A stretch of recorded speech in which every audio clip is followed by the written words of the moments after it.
नमस्कार dear juniors, divine academy के online platform पे मैं आपका हार्दिक स्वागत करता हूं। खेल और योगा की इस सीरीज में आज हमारा टॉपिक है भारत के विभिन्न खेल संघ और राष्ट्रीय स्तर की योजनाएं। भारत के विभिन्न खेल संघ और राष्ट्रीय स्तर की खेल योजनाएं।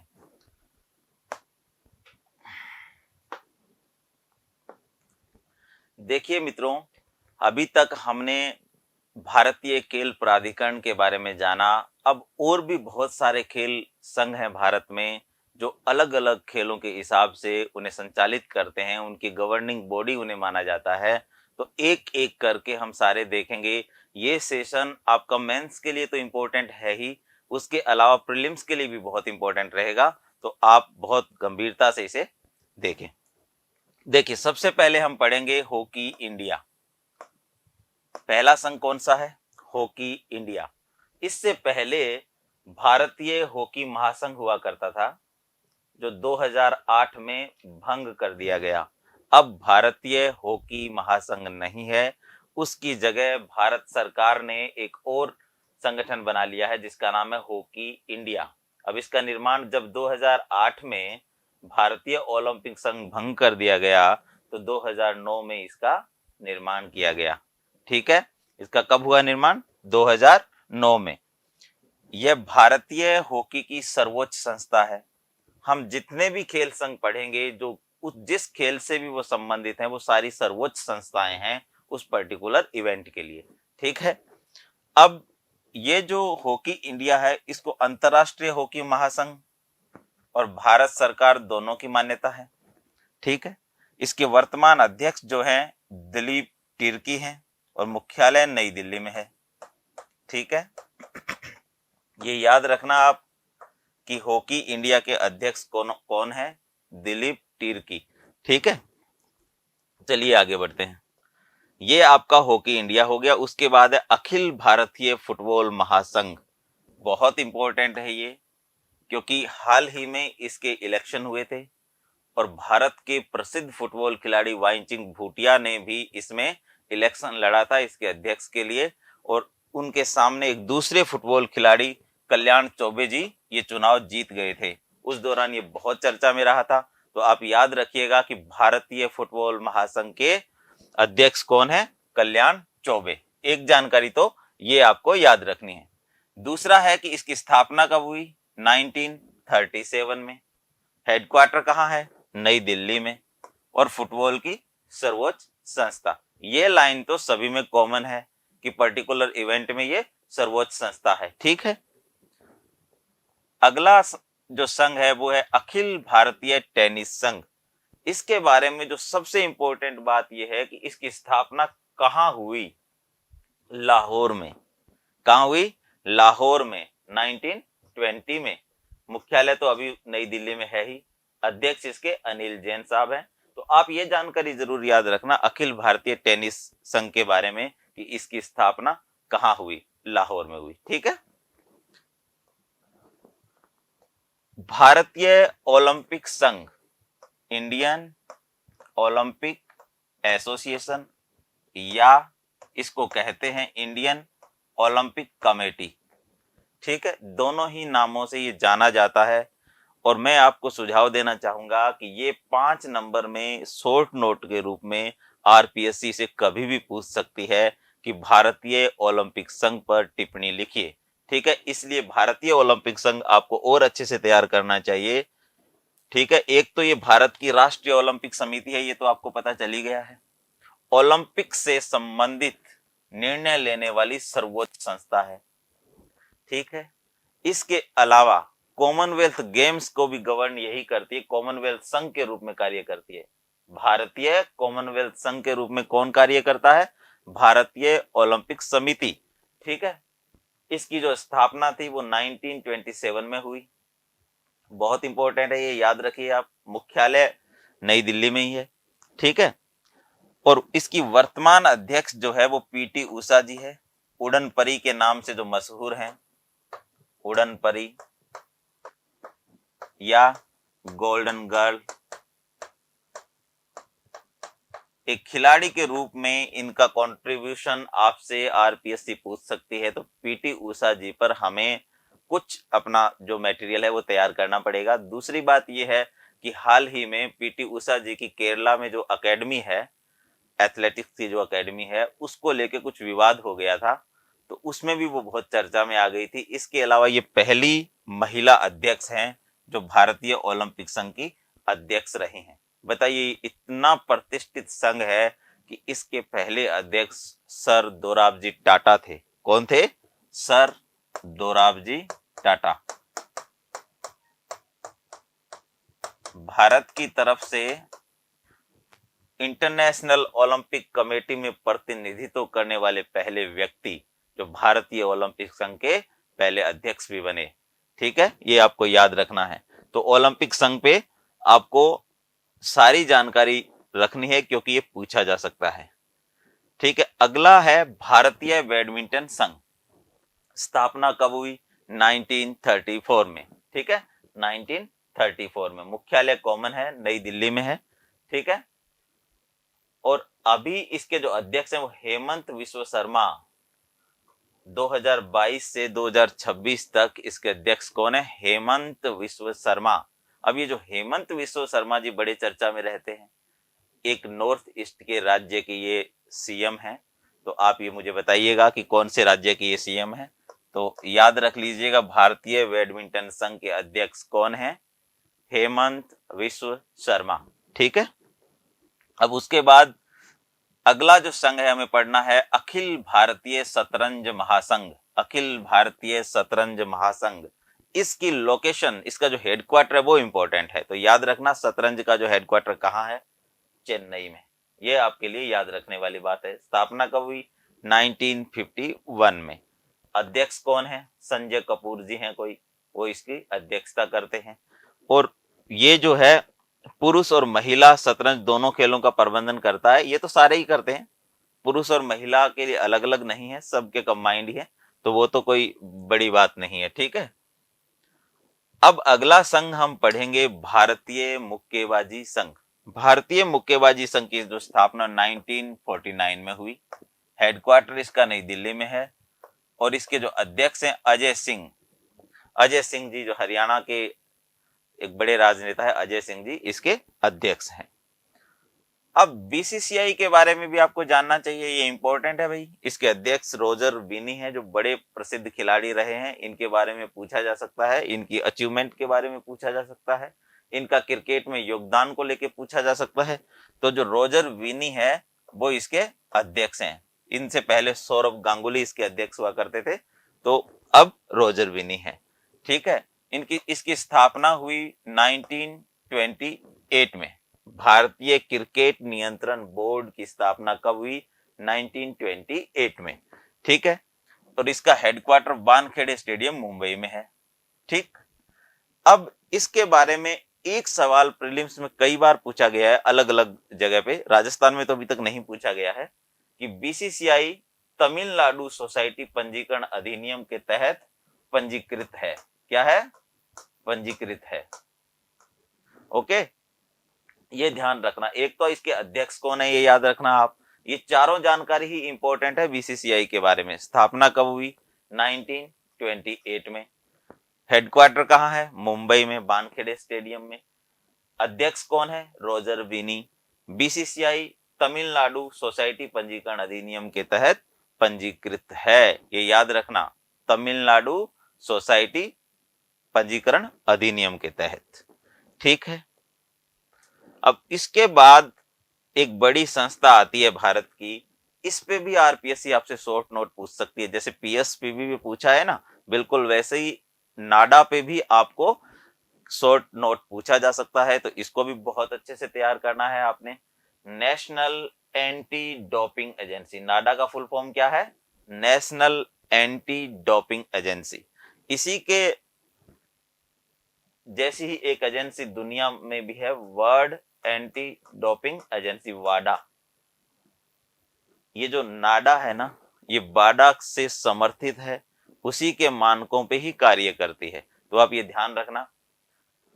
भारत में खेलों में नशीली दवाओं, जो ड्रग ऑफ एब्यूज जो होता है खेलों में, उसको नियंत्रित करने के लिए ये काम करती है कि दुरुपयोग को रोकने के लिए राष्ट्रीय स्तर की सर्वोच्च संस्था है नाडा।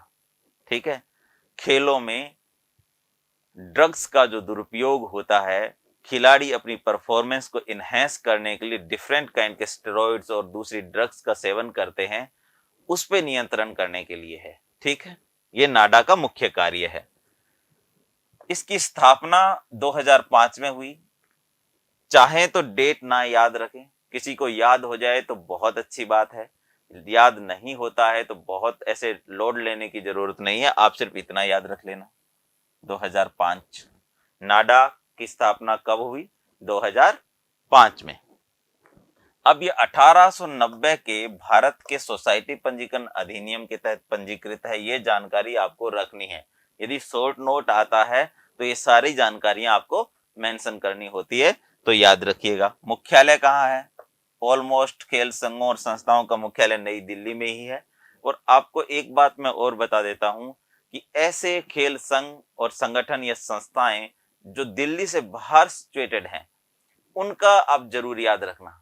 ठीक है, उनके पूछे जाने की संभावनाएं और ज्यादा बढ़ जाती है उनके हेडक्वार्टर के बारे में। ठीक है, अब अध्यक्ष जो इसका बड़ा इंटरेस्टिंग है कि भारत के जो खेल मंत्री होते हैं ना, वो इसके अध्यक्ष होते हैं। वर्तमान में कौन है कैबिनेट मंत्री? अनुराग सिंह ठाकुर जी, जो हमीरपुर हिमाचल प्रदेश से सांसद हैं। ठीक है, अब इसका कार्यकारी अधिकारी कौन होता है? इसका डीजी होता है, डायरेक्टर जनरल, महानिदेशक जिसे हम कहेंगे। और ये बाडा के तहत कार्य करती है, ये मैं आपको पहले ही बता चुका हूं। तो नाडा बहुत इंपॉर्टेंट है, जैसे इंडियन ओलंपिक एसोसिएशन या इंडियन ओलंपिक कमेटी और नाडा, दोनों आपको बहुत ही अच्छे से तैयार कर लेना अपने मेंस के पॉइंट ऑफ व्यू से। ठीक है, ये तो विभिन्न खेल संघ आपने आज पढ़ लिए हैं, और आप इनको एक बार देख लेंगे तो आपको मेमोराइज हो जाएगी चीजें, और एक आध बार रिवीजन हो जाएगा तो फिर धूमधाम से तैयारी हो जाएगी आपकी, कोई दिक्कत नहीं है। अब देखिए, भारतीय खेल प्राधिकरण जो है, जिसे हम पॉपुलर लैंग्वेज में साई कहते हैं, या आजकल स्पोर्ट्स इंडिया हो गया है 2018 के बाद से, इसके तहत बहुत सारी योजनाएं चलती है। आरपीएससी आपसे कभी भी ये पूछ सकती है कि साई के तहत चलने वाली किन्हीं 4 योजनाओं के नाम लिखिए, किन्हीं 2 योजनाओं का नाम लिखिए, या 5 नंबर में आ जाए कि किन्हीं 2 योजनाओं का वर्णन करिए, बहुत ही संक्षिप्त में, शॉर्ट में। ठीक है, तो इसलिए ये इंपॉर्टेंट हो जाता है, और इन सारी योजनाओं के जो ऑब्जेक्टिव है वो और भी ज्यादा इंपॉर्टेंट है, वो प्रीलिम्स में भी पूछे जा सकते हैं। ठीक है, तो उसमें पहली योजना है टॉप्स योजना। क्या है? टॉप्स योजना। टॉप्स का मतलब है टारगेट ओलंपिक पोडियम स्कीम। क्या है? Target Olympic podium scheme. नाम से ही लग रहा है ओलंपिक को जैसे टारगेट कर रहे हो, है ना? ओलंपिक को ध्यान में रखकर बनाई गई एक योजना है ये। तो इसमें क्या होता है, देखिए, इसका ऑब्जेक्टिव तो ये है कि ऐसे खिलाड़ियों की पहचान करना और उन्हें प्रोत्साहन देना जो ओलंपिक और पैरा ओलंपिक में मेडल जीत सके। आप देखिए, जब से ये योजना बनी है ना, तो जो टोक्यो ओलंपिक में इसका रिफ्लेक्शन दिखा है, बहुत अच्छा परफॉर्मेंस रहा है हमारा पैरा ओलंपिक में भी और ओलंपिक में भी। ठीक है, जब ये योजना बनी थी तो 2014 में पहली बार सिर्फ 2 ओलंपिक को टारगेट करके ये योजना बनी। अब आप सोचिए कि 2014 के बाद कौन कौन से ओलंपिक हुए। एक तो हुआ 2016 का Rio de Janeiro Olympic, Rio Olympic जिसे कहा जाता है। उसके बाद 2020 में होना था टोक्यो ओलंपिक, हुआ 2021 में कोरोना की वजह से, लेकिन हम तो अपनी भाषा में यही कहेंगे टोक्यो ओलंपिक 2020। ठीक है, 2021 में तो हुआ है सर्कमस्टेंसेस की वजह से, वैसे वो 2020 ही है, क्योंकि नेक्स्ट 2024 में होगा। तो ये 4 साल के गैप से ओलंपिक इवेंट आयोजित की जाती है, तो आपको ये ध्यान रखना है। ठीक है, फिर 2018 में इसका विस्तार करके कई और ओलंपिक को इसमें ऐड कर दिया गया, क्योंकि 2018 में अब 2016 वाला ओलंपिक तो हो ही गया, और 2020 के ओलंपिक को कवर कर लिया गया था 2014 में जब ये योजना बनी थी। अब अगले 2024 और 2028 के ओलंपिक को भी इसमें कवर कर लिया गया है, उसको ध्यान में रखकर भी इस योजना को विस्तारीकरण दिया जा चुका है। तो 2020 का तो टोक्यो में हो गया, पेरिस ओलंपिक होगा 2024 में। अब याद रखना है 2024 के ओलंपिक कहां होंगे, ये प्रीलिम्स में पूछ सकती है आरपीएससी, ठीक है। तो कहां होंगे, पेरिस में, पेरिस फ्रांस में। और 2028 के कहां होंगे, लॉस एंजल्स ओलंपिक 2028 यूएसए में। एक आपको यह भी ध्यान रखना चाहिए कि यदि जैसे टोक्यो में ओलंपिक हुआ तो हमेशा सोचिए कि क्या इससे पहले भी ओलंपिक खेलों का आयोजन टोक्यो में हुआ है। उसी तरह से आप पेरिस के बारे में भी देखें और लॉस एंजल्स के बारे में भी देखें, ठीक है। तो यह भी कोई स्टेटमेंट के रूप में आ सकता है। अब टॉप्स योजना कैसे काम करती है, किसके अंडर में काम करती है, ये तो ऊपर ही लिखा हुआ है, भारतीय खेल प्राधिकरण के अंडर में, साई के अंडर में, स्पोर्ट्स अथॉरिटी ऑफ इंडिया के अंडर में काम करती है, ठीक है। तो क्रियान्वयन एजेंसी कौन हो गया, साई हो गई, ठीक। और मंत्रालय तो पता ही है आपको, युवा मामले एवं खेल मंत्रालय। ये जानकारी वहां इंपॉर्टेंट होती है जब ये कहा जाए कि टॉप्स योजना क्या है, टिप्पणी लिखिए, संक्षिप्त टिप्पणी लिखिए, तब ये जानकारियां और इंपॉर्टेंट हो जाती है, ठीक है। अब जो चयनित खिलाड़ी है जिनमें ओलंपिक मेडल जीतने की संभावनाएं निहित है, उन खिलाड़ियों को 50,000 रुपए का मानदेय प्रति माह दिया जाता है इस योजना के तहत, ठीक है। खिलाड़ियों का इंश्योरेंस किया जाता है, सारे खिलाड़ी इंश्योर्ड रहते हैं। इसके अलावा इस योजना की जो फंडिंग है ना, वो एनएसडीएफ से आती है, नेशनल स्पोर्ट्स डेवलपमेंट फंड। बहुत इंपॉर्टेंट है, बहुत ही ज्यादा, प्रीलिम्स के लिए भी और मेंस के लिए भी। वैसे तो मैं डिटेल में इसको आपको कराने ही वाला हूं, लेकिन आप याद रखना कि टॉप्स योजना की जो फंडिंग है राष्ट्रीय खेल विकास कोष के से की जाएगी, ठीक है। अब ये कोष क्या होता है, इसमें फंड कहां से आता है, ये सारी बातें अपन डिस्कस करेंगे एक अलग टॉपिक के तहत, ठीक है।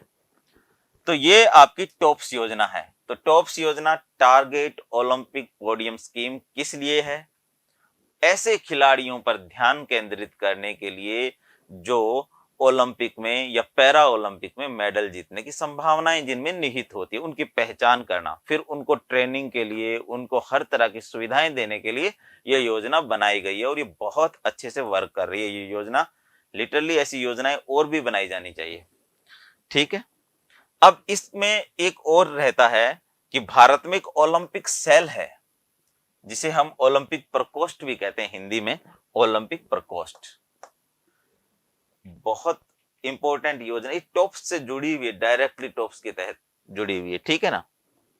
टॉप्स योजना के तहत चयनित खिलाड़ियों की सहायता हेतु, टॉप्स में तो आपने खिलाड़ी सिलेक्ट कर लिए और वहां पर भी उन्हें फैसिलिटी और योजना का लाभ मिल रहा है। जो खिलाड़ी टॉप्स में सिलेक्ट हो गया वो ओलंपिक प्रकोष्ठ के तहत भी आएगा। अब देखिए बड़ा इंटरेस्टिंग है, ये क्या करता है आप देखिएगा। गठन तो इसका 2014 में हो गया था, साई के महानिदेशक इसके अध्यक्ष होते हैं, ये याद रख लेना भाई। ओलंपिक प्रकोष्ठ के अध्यक्ष कौन होते हैं, साई के डीजी। साई के डीजी कौन है, जब हमने साई पढ़ा था तो मैंने बताया था संदीप प्रधान जी, ठीक है। कौन है, संदीप प्रधान जी, याद रखा करें आप ऐसे। अब इसके क्या कार्य है, ठीक है, ओलंपिक प्रकोष्ठ के क्या कार्य है। ओलंपिक प्रकोष्ठ 5 नंबर में आने के लायक क्वेश्चन है, तो आप अच्छे से तैयार करना। देखिए कार्य क्या है, खिलाड़ियों की जरूरतों पर निर्णय लेने की शक्ति है इसके पास। अब जरूरतें कैसी, तात्कालिक जरूरतें, ठीक है। मान लीजिए आप ओलंपिक के लिए ट्रेनिंग पे चले गए, घर में बहन की शादी है, ऐसा तो रोका नहीं जा सकता ना कि ओलंपिक का बहन की शादी मत अटेंड करो। आप एक ही अकेले भाई हैं, आपको तो जरूरी हो जाता है घर के किसी इवेंट में ऐसे जाना, तो 2 दिन के लिए आपको घर जाना है, तो उसका निर्णय कौन लेगा, ये। आपको और भी दूसरी कोई इमरजेंसी फैसिलिटीज की जरूरत है, आपकी आवश्यकताएं अलग है, तो आप इस योजना के तहत उसका फायदा ले सकते हैं। आपको बिना किसी लाग लपेट के इस योजना में फायदा दिया जाएगा, ठीक है। अब खिलाड़ियों की सर्वोत्तम रूप से सहायता करना इसमें निहित है। इसके उद्देश्यों में लिखा गया है कि ओलंपिक प्रकोष्ठ सर्वोत्तम रूप से सहायता करने का अर्थ यह होता है कि हर तरीके से सहायता होगी। ऐसा नहीं कि आपको ये कहा जाएगा नहीं यार छुट्टी लेने, और नहीं छुट्टी नहीं मिलेगी, ऐसा नहीं है। उसकी बात सुनी जाएगी और रास्ता निकाला जाएगा, वो सेटिस्फाई किया जाएगा खिलाड़ी को, ठीक है। ये रहता है।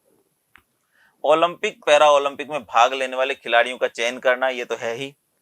अंतरराष्ट्रीय स्तर के खेल प्रशिक्षक, मैंने जब हमने ये सीरीज शुरू की थी ना, तभी आपको बोला था कि आजकल भारत सरकार कस्टमाइज करके प्रोग्राम देने लगी है खिलाड़ियों को कि हर खिलाड़ी की जरूरत के अनुसार हम उसे फैसिलिटी देंगे। तो कोच भी उसमें सम्मिलित है। किसी ने कह दिया कि मुझे तो इस कोच से ट्रेनिंग करनी है, तो वो मिलता है आजकल। ठीक है, तो वो भी किसका काम है? ओलंपिक प्रकोष्ठ का। ठीक। प्रशिक्षण संस्थाओं का चयन करना। अब ओलंपिक में चयनित खिलाड़ी कहां ट्रेनिंग करेगा, ये निर्णय भी कौन लेता है? ओलंपिक प्रकोष्ठ। तो बहुत इंपॉर्टेंट एजेंसी हो गई है। खिलाड़ियों की वित्तीय सहायता करना और वितरण। खिलाड़ियों की जो सुविधा है, जो उनको जो फैसिलिटी मिलनी है, मान लीजिए फाइनेंशियल कोई हेल्प होनी है, तो वो उसका वितरण कौन करेगा? ओलंपिक प्रकोष्ठ करेगा। तो ओलंपिक प्रकोष्ठ जो है टॉप्स योजना से डायरेक्टली लिंक है, ये आपको याद रखना है। तो ये भी साई के तहत ही कार्य करता है। ठीक है। अब भारत में एक ओलंपिक को लेके देखिए, भारत सरकार ओलंपिक पे बहुत फोकस करती है, क्योंकि ये इतनी बड़ी इंटरनेशनल इवेंट है कि कोई भी खिलाड़ी यदि उसमें अच्छा परफॉर्मेंस करता है तो उसको बहुत प्रतिष्ठित माना जाता है। इसलिए ओलंपिक टास्क फोर्स नाम से भी एक टास्क फोर्स गठित की गई। अब कब की गई ये याद रखना, अब 2017 में। कार्य क्या है? सुझाव देना है। किस बारे में? 2020, 24, 28 के ओलंपिक खेलों के बारे में। इसके बारे में तो अब कोई बात ही नहीं है, क्योंकि ये तो हो चुका। डेफिनेटली इसको लेके सुझाव दिए गए होंगे। अब 2024 और 2028 के जो ओलंपिक हैं उनके बारे में सुझाव ये टास्क फोर्स देगी। ठीक है। अब 2024 के कहां हो गए? मैंने थोड़ी देर पहले आपको बताया, पेरिस फ्रांस में, और 2028 के लॉस एंजल्स यूएसए में। ठीक है, याद रखिएगा। अब इसकी जो सिफारिशें है ना, इसने ओलंपिक टास्क फोर्स ने जो एक बहुत बड़ी सिफारिश जो की है वो एक ही है, वो ये है कि ओलंपिक के लिए भारत में एक उच्च अधिकार प्राप्त संचालन समिति का गठन किया जाए। उच्च अधिकार यानी हाई पावर्ड जो कमेटी होती है ना, उसका मतलब ये है कि सारी शक्तियां उसमें निहित है। वो निर्णय ले सकती है, किसी से पूछने नहीं जाना है। उसके रिकमेंडेशन को बहुत स्ट्रांगली गवर्नमेंट भी उस पर ध्यान देती है, उनको क्रियान्वयन किया जाता है उनका। तो ये हाई पावर्ड कमेटी का गठन किया जाना चाहिए, ये इनकी मुख्य सिफारिश है। ठीक है। अब एक बहुत इंपॉर्टेंट योजना आ रही है जिसका नाम है पाइका योजना। क्या नाम है? पाइका। ठीक है, पाइका योजना। ये पूछा जा सकता है भाई प्रीलिम्स में, पाइका योजना किससे संबंधित है? तो डायरेक्ट ऐसे आ जाएगा शिक्षा से, स्वास्थ्य से, खेलों से। तो ये खेलों से संबंधित है। इसमें क्या करते हैं देखिए, पाइका योजना में पंचायत युवा क्रीड़ा और खेल अभियान, इसका पूरा नाम है। एक तो ये याद रखना, पंचायत युवा क्रीड़ा और खेल अभियान, पाइका योजना। कुछ नहीं है दोस्तों, इसके तहत खेल मैदानों का निर्माण किया जाता है। ठीक है, क्या किया जाता है? खेल मैदानों का निर्माण। देखिए 2008-9 में तो ये बनी थी। आने वाले 10 वर्षों में पंचायत एवं ब्लॉक स्तर पर खेल मैदानों के निर्माण करना इसका उद्देश्य रहा पाइका योजना का। लेकिन जब 2014 में नरेंद्र मोदी गवर्नमेंट आई तो इन्होंने इस योजना को समाहित कर दिया राजीव गांधी खेल अभियान में। अब इसका नाम क्या है पाइका योजना का? राजीव गांधी खेल अभियान। लेकिन आरपीएससी पाइका पूछने की संभावना ज्यादा है, क्योंकि या तो वो ये पूछेगी किस योजना में इसे वो कर दिया गया है, तो राजीव गांधी खेल अभियान, नहीं तो डायरेक्ट पाइका योजना आपसे पूछी जा सकती है। तो ध्यान रखिएगा। ठीक है। अब भारत में खेलो इंडिया अभियान बड़ा पॉपुलर है, अभी भी ये चल रहा है। इसके बारे में सारी जानकारी आपको होनी चाहिए। इसमें मैंने मेंस पॉइंट ऑफ व्यू से सारी चीजें सम्मिलित करी है, तो आप ध्यान से देखिएगा। पहली चीज तो ये देखिए कि खेलो इंडिया अभियान कब शुरू हुए। 2016 और 17 के बजट में इसकी घोषणा हुई और उसके तत्काल बाद इन्हें शुरू कर दिया गया था। कौन से बजट में? 2016 और 17 के बजट में। ये याद रखें आप, ये बजटरी प्रोविजन है खेलो इंडिया अभियान। इसके तहत भारत सरकार ने 3 योजनाओं को सम्मिलित कर लिया गया है। खेलो इंडिया के तहत 3 योजनाएं सम्मिलित कर ली है। उसमें एक तो पाइका ही है, लेकिन नाम बदल दिया था, राजीव गांधी खेल अभियान रख दिया। ठीक है, पाइका योजना का नया नाम क्या कर दिया था? राजीव गांधी खेल अभियान। वो तो सम्मिलित है ही। देखिए राजीव गांधी खेल अभियान, ये भी प्रीलिम्स में भी पूछी जा सकती है कि इसमें कौन कौन से और योजनाओं को सम्मिलित किया गया तो 3 योजनाएं हैं। पहली है राजीव गांधी खेल अभियान, पाइका योजना। दूसरा है शहरी खेल अवसंरचना योजना। और फिर टैलेंट सर्च के रूप में राष्ट्रीय खेल प्रतिभा खोज योजना। इन 3 योजनाओं को खेलो इंडिया अभियान के तहत सम्मिलित किया गया है। और आगे एक एक जानकारी आपके सामने आएगी तो आपकी रुचि बढ़ेगी इसमें, ठीक है, कि खेलो इंडिया अभियान में क्या क्या होता है। देखिए उद्देश्य क्या है, खेल प्रतिभाओं की पहचान करना। खेलो इंडिया अभियान का क्या उद्देश्य है, खेल प्रतिभाओं की प्रारंभिक चरण में ही पहचान कर लेना। जब बहुत कम उम्र होती है ना, तभी पहचान करने से ज्यादा फायदा है, ठीक है, तो उस पे ये फोकस करता है। खेलों की आधारभूत अवसंरचना का निर्माण करना, पाइका योजना है ना, ठीक है। फिर शहरी अवसंरचना निर्माण योजना है ना, ये किस लिए है, अवसंरचना निर्माण के लिए, तो ये भी इसका एक उद्देश्य हो गया। खेलों में युवाओं की भागीदारी को बड़े स्तर पर बढ़ाना, ठीक है ना। युवा ही सबसे गतिशील वर्ग होता है किसी भी देश की जनसंख्या का, इसलिए हर नीति ज्यादातर खासकर खेलों की नीतियां युवाओं को फोकस करती है। तो वो खेलो इंडिया अभियान का भी उद्देश्य है। इस योजना के तहत संपूर्ण देश से 20 विश्वविद्यालयों को लगभग 20 यूनिवर्सिटीज का सिलेक्शन होगा और उनको एक्सीलेंस सेंटर बनाया जाएगा, उत्कृष्टता केंद्र बनाया जाएगा। क्या बनाया जाएगा, एक्सीलेंस सेंटर, खेलों के लिए उत्कृष्टता केंद्र। भारत सरकार केंद्रीय विश्वविद्यालय अलग देश के अलग अलग हिस्सों में, जैसे राजस्थान में किशनगढ़ में है, उसी तरीके से हर राज्य में भारत सरकार के केंद्रीय विश्वविद्यालय हैं। उनमें से 20 में यह फैसिलिटी गवर्नमेंट देने जा रही है इस योजना के तहत। इसके अलावा इस योजना में 10 से 18 वर्ष के, कितने वर्ष के, 10 से 18 वर्ष के 20 करोड़ बच्चों को जोड़ा जाएगा। ये बहुत महत्वाकांक्षी लक्ष्य है वैसे तो, लेकिन सरकार ने रखा है, तो डेफिनेटली अब खेलों पे ध्यान दिया जा रहा है हमारे देश में। अब खेलो इंडिया स्कूल गेम्स आपको पता ही है, चल रहे हैं अभी मध्य प्रदेश और यूपी में, ठीक है। खेलो इंडिया यूथ गेम्स और खेलो इंडिया यूनिवर्सिटी गेम्स, इन तीनों का आयोजन भी खेलो इंडिया अभियान के तहत ही है, ठीक है बेटा, तो ये ध्यान रखना है आपने। इसके अलावा इस योजना के तहत एक अखिल भारतीय, एक ऑल इंडिया लेवल पर एक स्कीम चलाई जा रही है, अखिल भारतीय खेल छात्रवृत्ति स्कीम, ठीक है। अब इस स्कीम में क्या होगा, देखिए इंपॉर्टेंट है भाई, ये है ना, खेलो इंडिया में ये स्कीम इंपॉर्टेंट है, ठीक है। इसके तहत 1000 प्रतिभाशाली खिलाड़ियों का चयन होगा। पहली बात तो ये डेटा याद रखना, 1000, कितना है, 1000 ऐसे खिलाड़ी जो आर्थिक कारणों से खेल नहीं पाते, उन पे केंद्रित है। कैसे खिलाड़ी, आर्थिक टैलेंट तो है लेकिन पैसा नहीं है, तो वो प्रतिभाएं बहुत पीछे रह जाती हैं। तो सरकार ऐसा मौका नहीं देना चाहती। सरकार ये चाहती है कि जो कोई यदि खिलाड़ी है, किसी में टैलेंट है, तो आर्थिक कारणों से वो पीछे नहीं रहना चाहिए। इसलिए इस योजना में ऐसे बच्चों का चयन किया जाएगा आर्थिक कारणों से जो खेल नहीं पाते। और टोटल कितने सिलेक्शन होंगे, 1000 चुने हुए खिलाड़ी को। ये जो 1000 खिलाड़ी पूरे देश से चुने जाएंगे ना, वो 8 साल के लिए होंगे। कितने साल के लिए होंगे, 8 साल के लिए। और हर साल हर एक खिलाड़ी को 5 लाख रुपए दिए जाएंगे। उम्र कितनी थी, 10 से 18 साल, ठीक है, वो तो उसकी थी, लेकिन स्पेसिफिकली इसमें आपको 8 से 12 साल के बच्चे का सिलेक्शन होगा। खेलो इंडिया में तो 10 से 18 साल, और इसमें 10 से 12 साल के बच्चे को 8 साल के लिए 5 लाख रुपए प्रति वर्ष मिलेंगे। आप सोचिए कि कितनी बड़ी स्कीम है ये, तो याद रखना आप, इंपॉर्टेंट है ये ना।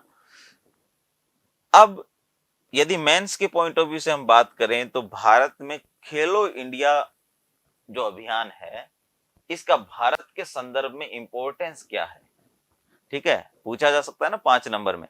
तो इसका आंसर आप देखिएगा अभी कि चूंकि इस अभियान के तहत वार्षिक खेल प्रतियोगिताओं का आयोजन होता है, ठीक है, वार्षिक स्कूल के लेवल पे भी, यूथ गेम्स और यूनिवर्सिटी गेम्स, है ना, हर स्तर पर खेलो इंडिया अभियान चलेगा। इससे प्रतिभाशाली खिलाड़ियों की शुरुआती चरण में ही पहचान हो जाएगी। एक तो ये फायदा होगा जो कि भारत में अभी बहुत छोटे स्तर पर है, तो पहला फायदा तो यही हो गया। देश में खेल संस्कृति का विकास होगा, खेल आधार बढ़ेगा, यही उद्देश्य था हमारी नीति का। जो नीतियां हैं खेलों को लेके, उनका क्या उद्देश्य था, यही तो था। तो इट मीन्स खेल संस्कृति बढ़ेगी और खेल आधार भी बढ़ेगा। किस योजना से? खेलो इंडिया अभियान से। ठीक है, खेलों की आधारभूत अवसंरचना का विकास होगा। शहरों को लेके अलग योजना है, गांव के लेके अलग योजना है, तो उससे अवसंरचना विकास होगा। पाइका योजना, शहरी अवसंरचना विकास योजना, दोनों इसमें शामिल है। अब ये क्यों इंपॉर्टेंट है इतना, देखो तो ये ब्रैकेट में मैंने लिख दिया है कि भारत एक कमजोर खेल अवसंरचना वाला देश है। सामान्यतः हम एक ऐसे देश के रूप में जाने जाते हैं जहां खेलों को लेके बहुत अधिक फैसिलिटी नहीं है। तो ऐसे में इस अभियान के माध्यम से खेल अवसंरचना का विकास करने से चीन जैसे देशों से प्रतिस्पर्धा संभव होगी। तो यही ध्यान रखना है आप, है ना। मैंने पहले भी आपको खेल संस्कृति के बारे में जब बात कर रहे थे ना, तो बताया ही था आपको। तो चीन के जो दार्शनिक रहे हैं ना, प्राचीन दार्शनिक, उन्होंने तो यही कहा है कि खेल इतना जरूरी है कि आप पढ़ाई से ज्यादा महत्व दीजिए खेल को। तो इस तरह से वहां खेल संस्कृति का विकास हुआ। इसके अलावा इसके माध्यम से सामुदायिक खेल प्रशिक्षकों का एक समर्पित कैडर तैयार हो जाएगा दोस्तों। अब ये क्या चीज है? खेलो इंडिया अभियान कम्युनिटी लेवल पे भी चलेंगे, ठीक है। तो इससे समाज में जो कोचेज हैं खेलों को लेके, उनकी संख्या बढ़ जाएगी, ठीक है ना, और वो डेडिकेटेड कैडर के रूप में काम करेंगे। तो क्या खेलों को प्रोत्साहन नहीं मिलेगा? मिलेगा, ठीक है। इसके अलावा पैरा खिलाड़ियों के लिए विशेष अवसंरचना का विकास भी किया जा रहा है इसके तहत। जब विकलांग खिलाड़ियों के, या जिन्हें दिव्यांग कहते हैं, उनके लिए यदि इसमें फैसिलिटी दी जाएगी तो हाशिए पर स्थित कमजोर वर्ग को आगे बढ़ने का मौका मिलेगा ना। ये याद रखना आप, दिव्यांगों को कमजोर समझने की भूल नहीं करनी है, ठीक है। क्यों? क्योंकि उनके लिए हर तरह की फैसिलिटी उपलब्ध कराई जाएगी।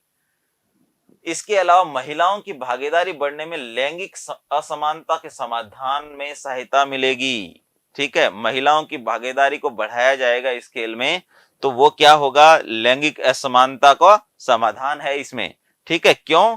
क्योंकि भारत में महिलाओं को कमजोर वर्ग मानकर उपेक्षित किया जाता रहा है। आप बताइए, क्या महिलाएं कमजोर होती हैं? अरे नहीं, ज्यादातर मेडल महिलाएं लेके आती हैं, है ना। कहीं पर भी देख लीजिए, अभी यूपीपीसीएस का रिजल्ट आया है, 1 से 10 रैंक तक आप जाएंगे ना, तो 90% गर्ल्स हैं, ठीक है। ये ताकत है महिलाओं की। तो आप देखिए, कमजोर वर्ग मानने की भूल नहीं करनी है। और खेलों में इनके, खेलो इंडिया अभियान से इनको बढ़ावा मिलेगा। तो जो लैंगिक असमानता है, इसका समाधान उसमें छुपा हुआ है। तो ये भी बहुत फायदे की चीज हो गई। फिर स्कूलों व कॉलेजों में फिटनेस के प्रति जागरूकता बढ़ेगी। फिट इंडिया अभियान भी है ना भारत में, जिसकी शुरुआत भारत के प्रधानमंत्री माननीय नरेंद्र मोदी जी ने की थी। तो फिट इंडिया मूवमेंट है, खेलो इंडिया अभियान से बच्चे तंदुरुस्त रहेंगे, उत्साह रहेगा उनमें, फिट रहेंगे। तो ये भी एक अच्छी चीज है, ठीक है। ऊर्जावान युवा ही देश को आगे लेके जाते हैं। अब एक है फिट इंडिया अभियान। फिट इंडिया अभियान भी इंपॉर्टेंट है भाई, आप ये ध्यान रखना। फिट इंडिया अभियान जो है, नेशनल स्पोर्ट्स डे पे शुरू हुआ 29 अगस्त 2019 को, ठीक है ना। अब नेशनल स्पोर्ट्स डे किसकी याद में ये रखा गया है, वो आप मुझे बताइएगा। और ये कहां से शुरू किया गया? तो इंदिरा गांधी इंडोर स्टेडियम नई दिल्ली से इसकी शुरुआत की, और शुरुआत की भारत के प्रधानमंत्री नरेंद्र मोदी जी ने, ठीक है। किसने शुरुआत की? भारत के प्रधानमंत्री जी ने। और कौन से अभियान की? फिट इंडिया अभियान। अब इसके क्या उद्देश्य है? ये प्रीलिम्स में भी आ सकता है भी, फिट इंडिया अभियान के इनमें से कौन कौन से उद्देश्य हैं, या वैसे 2 नंबर में लिखना आ सकता है मेंस में, ठीक।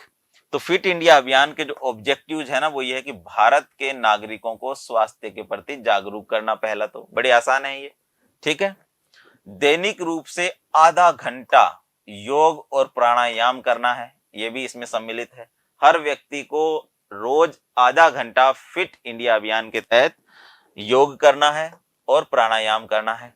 अब जब आप योग पढ़ेंगे तो प्राणायाम के बारे में भी आपको बताया जाएगा, और योग के बारे में तो हर चीज बताएंगे ही। फिटनेस को एक जन आंदोलन बनाना, ठीक है। फिटनेस को क्या बनाना? जन आंदोलन। हर व्यक्ति को पता हो कि फिट रहने के क्या फायदे हैं। जो जीवन शैली से संबंधित रोग हैं, जैसे मोटापा, जैसे डायबिटीज, इनका समाधान इसी में है।